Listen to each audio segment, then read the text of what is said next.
आजी आणि भोपळ्याची स्टोरी आहे. एक वाजता आजी नंतर आजी कुठे चालली होती?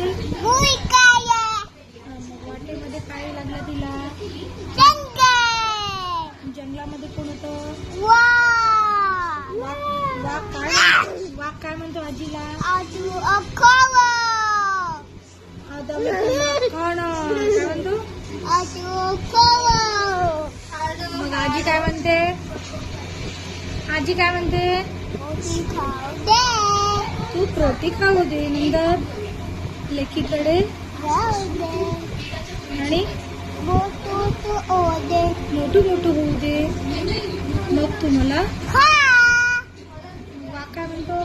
ठीक आहे ठीक आहे. मग आजी समोर जाते.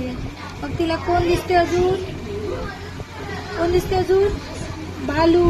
बाऊ भालू काय म्हणतो? आता मी तुला. कोंगो मग आजी काय म्हणते? मोठी खाऊ दे हं. लेकीकडे जाऊ दे मोठू हो दे मग तुम्हाला खा. खा वाजवा खा मग भालू काय म्हणतो?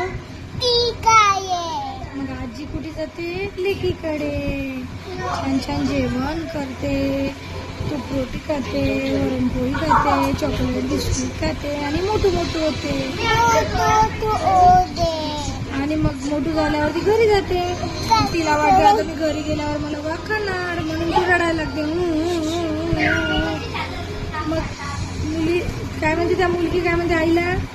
बाबूचा आई कशी म्हणते? बाबूचा आई रडू नको आई. मी तुला पप्पा देते भोपळा देते. तू भोपळ्यामध्ये बस आणि घरी जा. मग ती आजी काय म्हणते?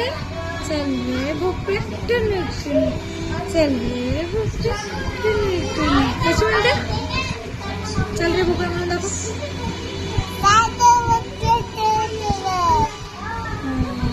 मग तिला वाटत कोण दिसते? वाघाला वाटतंय की तो भोपळाच आहे.